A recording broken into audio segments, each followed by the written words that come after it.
መንግስት በአማራ ህዝብ ላይ የፈጸመው ግፍ ዓለም አቀፍ መነጋገሪያ ሆኗል። አሳዛኝ መረጃዎችም ወጥተዋል። ዝርዝሩን ይዘናል። የኦሮሞ አገዛዝ የቦሌን ቅንጡ ህንፃዎች ሊያፈርስ ነው ተብሏል። ቦታውም የሽመልስ አብዲሳው መንግስት ቢሮዎች ይገነባሉ ተብሏል። መረጃውን ትሰሙታላችሁ። የትግራይ ፖለቲካ ተቃርኖ አሁንም ቀጥሏል። አብይ አህመድና ህወሓት በተለያየ መስመር ላይ ቆመዋል። በቆይታችን ታዳምጡታላችሁ።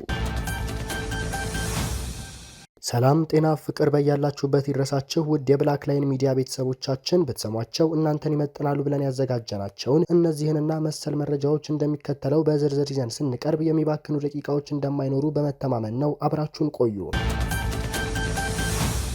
የብልጽግናው መንግስት በአማራ ህዝብ ላይ ያደረሰው ግፍ መነጋገሪያ ሆኗል። ቢቢሲ ይህን በተመለከተ ዝርዝር መረጃ ይዞ ወጥቷል።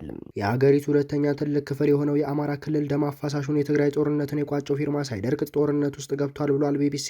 የሰብአዊ መብት ድርጅቶች በክልል ውስጥ ከፍርድ ውጭ ግድያ፣ በሲቪሎች ላይ የሚፈጸሙ ጥቃቶች፣ ከህግ ውጭ እስራት፣ አስገድዶ ስወራ፣ የንብረት ውድመትና ዘረፋ እንደሚፈጸም ይገልጻሉ። ምንም እንኳን ለ10 ወራት የዘለቀው የአስቸኳይ ጊዜ አዋጅ ግንቦት 28 ቀን 2016 ዓ.ም ቢያበቃም ክልሉ በህግ ባልተራ ዘመ የአስቸኳይ ጊዜ አዋጅ ስር እንደሚገኝ ባለሙያዎች ለቢቢሲ ተናግረዋል። ስማቸው እንዳይገለጽ የጠየቁ የሰብአዊ መብት ባለሙያ የክልሉን ቀውስ ሲገልጹ ዘርፈ ብዙና ውስብስብ ነው ይሉታል። ባለፉት 6 ወራት 148 እናቶች ከወሊድ ጋር በተያያዘ እንዲሁም 70 ሰዎች ደግሞ በወባ በሽታ ህይወታቸው ማለፉን አስታውቋል።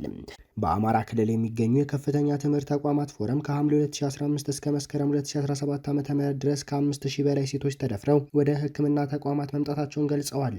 አሃዙ ግን ከዚህም ከፍ ሊል እንደሚችል ይገመታል። የመንግስት ሰራዊት አባላት የመድፈር ወንጀል እንደሚፈጽሙ ተደጋግሞ ተነስቷል። በአንድም ይሁን በሌላ መንገድ የግጭቱ ዳፋ ያልገባበት ጓዳ ያልነካው ህይወት ማግኘት ከባድ እንደሆነ ነዋሪዎች ያነሳሉ። በዚህ ውጣ ውረድ መሃል ግብርና፣ የኮሪደር ልማት መዋጮን ጨምሮ በመንግስት የሚጠየቁ ክፍያዎች ህይወትን ከድጡ ወደ ማጡ ስለማድረጋቸው ይነሳል። አስገዳጅ ያልነበረው የጤና መድህን ክፍያ በክልሉ ግዴታ ሆኖ በእጥፍ ክፍያ እየተሰበሰበ መሆኑ ነዋሪዎች ተናግረዋል። የኑሮ ጫናው ይበረታባቸዋል የሚባሉት የክልሉ የመንግስት ሰራተኞች ለወራት ደሞዛቸው እንደሚቋረጥባቸው ይናገራሉ። መምህራን በደሞዝ መቆራረጥ ምክንያት የቤት እቃዎቻቸውን ሳይቀር እየሸጡ መሆናቸውን ይጠቅሳሉ። መንግስት በተቆጣጠራቸው አካባቢዎች የፋኖ ቤተሰብ በሚል ነዋሪዎች ንብረታቸውን እንዳያንቀሳቀሱ ከማድረግ ጀምሮ ጥቃትና ዛቻ እንደሚደርስባቸው የሚናገሩ አሉ። በዚህ የህይወት ውጣ ውረድ መሃል ደግሞ ሰላማዊ ሰዎች ላይ የሚፈጸሙ ግድያዎች ክልሉን የእንባ ምድር እንደሆነ በክልሉ የተለያዩ ክፍል ነዋሪ የሆኑ ሰዎች ይናገራሉ። ቢቢሲ በ2017 ዓ.ም በሰሜን ሸዋ ዞን ሸዋሮቢት ከተማ በመንግስት ኃይሎችና በፋኖ ታጣቂዎች መካከል ግጭት ተቀስቅሶ የተከሰተን አሳዛኝ ክስተት በዘገባው ለማሳያነት አንስቷል። በዕለቱ ከባድ መሳሪያ ከተማዋን ሲያናጋት ነዋሪው ከቤት መውጣት አልቻለም። ነዋሪዎች ህይወታቸውን ለማትረፍ ከዚህ ቀደም እንደሚያደርጉት ሁሉ አልጋቸውን ጨምሮ ባገኙበት ስርቻ ውስጥ መደበቅ ጀመሩ። 5 አባላት ያሉት የአቶ ደመቀ ቤተሰብም ይህንኑን ያደረገው ተራራማ በሆነው ቀንቦ ቸርች በተባለ ሰፈር መኖራቸው ደግሞ ስጋቱን ከባድ አድርጎታል። በሚኖሩበት አካባቢ የከባድ መሳሪያ አረር እየወደቀ ነበረ። በቤት ውስጥ የነበረችው አራስ እናት የ4 ወር ጨቅላ ልጇን ይዛ ከሌሎች ቤተሰቦቿ ጋር አልጋ ስር ገብታ ተደብቃለች። በድንገት ቤታቸው ላይ ከባድ መሳሪያ ወደቀ። የ4 ወሯ ጨቅላ ህፃን በእናቷ እቅፍ ላይ ሳለች ባልጠነከረ የራስ ቅሏ ላይ በደረሰባት ጉዳት ህይወቷ ወዲያው ማለፉን ይናገራሉ። ወዲያው ነው ጸጥ ያለችው ይላሉ አቶ ደመቀ። በህፃኗ ጭንቅላት የገባው ብርጭቆ ያክላል ያሉት ብረት አረር ለመሞቷ ምክንያት ሆኗል። የህፃኗ እናት ውስጧ በጣም ስለተጎዳ አታወራንም። ከዚያም ወዲህ ዝምታ ታበዛለች። እንደተከፋችና ውስጧ እንደተጎዳ አውቀናል የሚሉት የቤተሰብ አባሉ በዚህም ምክንያት ቤተሰቦቿን ሳትሰናበት ጠፍታ ወደ አረብ ሀገር መሰደዷን ተናግረዋል። የኢትዮጵያ ሰብአዊ መብቶች ኮሚሽን ኢሰመኮ በቅርቡ ባወጣው ሪፖርት የአስፈላጊነትና ተመጣጣኝነት መርሆችን ባላከበሩ የከባድ መሳሪያና የድሮን ጥቃቶች ሴቶች እና ህጻናትን ጨምሮ በርካታ ሰላማዊ ሰዎች ጭካኔ በተሞላበት መንገድ ተገድሏል ብሏል። የፋኖ ኃይሎች በመንግስት ጦር ላይ ጥቃት ፈጽመው ከወጡ በኋላ በመንግስት የጸጥታ ኃይሎች የሚደርስ የበቀል በትር በስፋት ሪፖርት ተደርጓል። የመንግስት ኃይሎች ጥቃት ሲደርስባቸው አካባቢው ላይ ያገኙትን መምታት፣ መግደል አለ። ብዙ ቦታ ላይ ተመሳሳይ ጥቃቶች አሉ ሲሉ አንድ የሰብአዊ መብት ባለሙያ ይናገራሉ።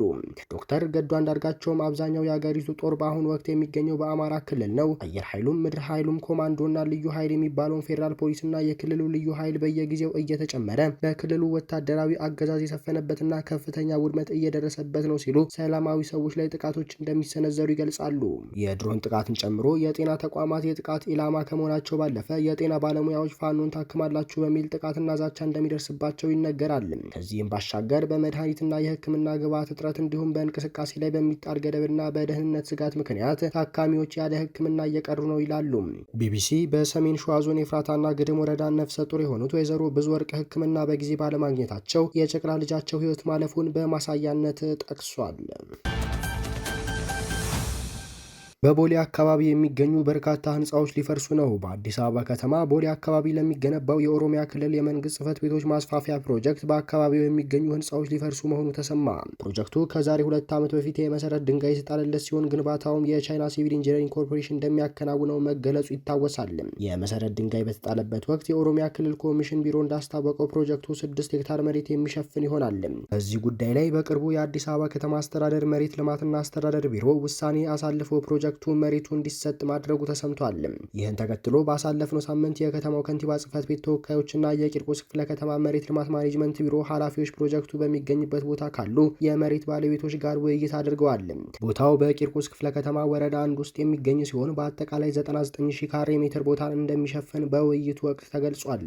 ይህ ማለት ደግሞ በአካባቢው የሚገኙ ቢያንስ 31 ህንፃዎችን የሚነካ ነው። በዚህ ፕሮጀክት እንደሚፈርሱ ከተነገራቸው ህንፃዎች መካከል ኤቢሲ ትሬዲንግ፣ ሂጅራ ባንክ ዋና ጽህፈት ቤት፣ ዘገር ገስት ሃውስ፣ ላየንስ ዲን ሆቴል፣ ኤምኤስኤን ሪል ስቴት፣ ቢኤች አፓርትመንት እና ቤሞር አፓርትመንት ይገኙበታል። የከተማው ባለስልጣናት በዚህ ውይይት ወቅት ለባለ ንብረቶቹ የሚሰጣቸው ካሳ በተመለከተ ምክክር ያደረጉ ቢሆንም በቀረበው ካሳ ላይ ግን ቅሬታቸውን አሰምተዋል። ህንጻቸው ከሚፈርስባቸው ሰዎች መካከል አንደኛው ሲናገሩ እኛ ልማትን አንቃወምም፣ ነገር ግን ላፈራነው ንብረት በቂ ካሳ ሊሰጠን ይገባል ብለዋል። እነዚህ ባለ ንብረቶች በቀረበው ካሳ ላይ ያላቸውን ቅሬታ የሚገልጽ አቤቱታ ለጠቅላይ ሚኒስትር ጽህፈት ቤትና ለከንቲባ አዳነች አቤቤ ለማቅረብ በዝግጅት ላይ ይገኛሉ ሲል ፎርቹን ዘግቧል።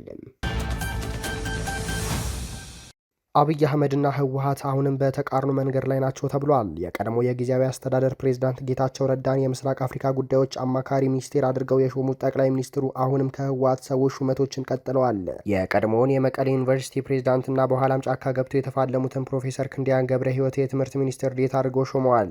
ህወሓት በበኩሉ የኢትዮጵያ መንግስት የፕሪቶሪያን ስምምነት እየጣሰ ነው፣ የትግራይን ህዝብ እየገፋው ነው የሚል ክስ አሰምቷል። የፓርቲው የማዕከላዊ ኮሚቴ ባወጣው መግለጫ የፕሪቶሪያው ስምምነት ተከብሮ ሁለቱ ፈራሚዎች በፖለቲካዊ ውይይትና መግባባት ላይ በጋራ መስራት አለባቸው የሚል ስምምነት እንዳለውም ገልጿል። እንደ ሁልጊዜውም ዝግጁ መሆን የሚታወቅልኝም ብሏል። የህወሓት ማዕከላዊ ኮሚቴ በመግለጫው የፌዴራል መንግስት በትግራይ ህዝብ በላዩ ላይ ተፈጻሚ የሚሆኑ አዋጆች፣ ደንቦችና መመሪያዎች እያወጣው ነው፣ ብቻውን በተናጠን የሚወስንባቸው ሁኔታዎች በስፋት እየታየ ነው ሲልም ተችቷል። የትግራይ ህዝብ በጦርነቱ የደረሰበት ጉዳት እንዳይበቃ የፕሪቶሪያው የሰላም ስምምነት ከተፈረመ በኋላም ጉዳቱ በሌላ መልኩ እንዲቀጥል ተደርጓል ብሏል። ከውስጥና ከውጭ በመተባበር የትግራይ ህዝብ አንድነት ለመበተን እንቅስቃሴ ሲደረግ ነበር። ነገር ግን እንቅስቃሴዎቹና ሴራዎቹ መክሸፍ ጀምሯል ሲል ገልጿል። የትግራይን ህዝብ አንገብጋቢ ጥያቄዎች ለመመለስ የጊዜያዊ አስተዳደሩ በሚያካሄዳቸው እንቅስቃሴዎች ታሪካዊ ግዴታዬን እወጣለሁ ብሏል።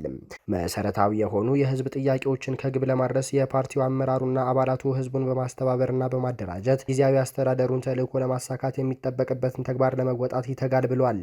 በዚህ አጋጣሚ የሚመለከተው ሁሉ ግዴታውን እንዲወጣ ጥሪውን አቅርበዋል። የክልሉ ህዝብ ስቃይ ለማሳጠር እንዲሁም ያለፉት ጊዜያት ድክመቶቻችንን በሚያካክስ መልኩ ዓላማዎቹን ለማስፈጸም ርብርብ እንዲደረግ ማዕከላዊ ኮሚቴው መወሰኑን አመላክቷል። ቻይና አሜሪካ የጣለችውን ታሪፍ ሙሉ በሙሉ እንድትሰርዝ አስጠነቀቀች። የቻይና ባለስልጣናት ሰሞኑን ዶናልድ ትራምፕ በሀገራቸው ላይ የጣሉትን ተጨማሪ ታሪፍ ተከትሎ አሜሪካ ይህንን ውሳኔዋን ሙሉ በሙሉ እንድትሰርዝ አስጠንቅቀዋል። ዶናልድ ትራምፕ በሀገራት ላይ ሊጥሉት ያቀዱትን ታሪፍ ለ90 ቀናት እንዲዘገይ በዚህ ሳምንት አሳውቀዋል። በአንጻሩ በቻይና ምርቶች ላይ የሚጥሉት ታሪፍ ደግሞ ወደ 145% ከፍ አድርገውታል። አሜሪካ ስህተቷን ለማረም ትልቅ እርምጃ እንደምትወስድ ለማስጠንቀቅ እንወዳለን። የተሳሳተ አካሄድ የሆነውን የአጸፋ ታሪፍ ጭማሪ በመሰረዝ ትክክለኛውን የጋራ ተጠቃሚነት መንገድ መመለስ ይገባል ብሏል። የቻይና ንግድ ሚኒስቴር ባወጣው መግለጫ ባለፈው አርብ ዶናልድ ትራምፕ ቻይና የሚመረቱ የተወሰኑ የኤሌክትሮኒክስ ምርቶችን ከታሪፍ ነጻ ለማድረግ መዘጋጀታቸውን አሳውቀዋል። ነገር ግን የአሜሪካው የንግድ ሚኒስቴር ሃዋርድ ሉትኒክ ባለፈው እሁድ እንዳሉት እንደዚህ አይነቶቹ ውሳኔዎች ለአጭር ጊዜ ብቻ የሚቆዩ ናቸው። በእነዚህ ምርቶች ላይ በተለያየ ሁኔታ የታሪፍ ጭማሪ የሚደረግ ሲሆን ከተወሰነ ጊዜ በኋላ ጭማሪው ይፋ ይደረጋል ብለዋል። እነዚህ ምርቶች በአሜሪካ እንዲሰሩ እንፈልጋለን ሲሉ ሚኒስትሩ ተደምጠዋል። ውድ የብላክ ላይን ሚዲያ ቤተሰቦቻችን ለዛሬ የነበሩን መረጃዎች ይህንን ይመስሉ ነበር። ሌሎች ወቅታዊና ፈጣን መረጃዎችን ለማግኘት ሰብስክራይብ በማድረግ ቤተሰብ ይሁኑን። ሰናይ ጊዜ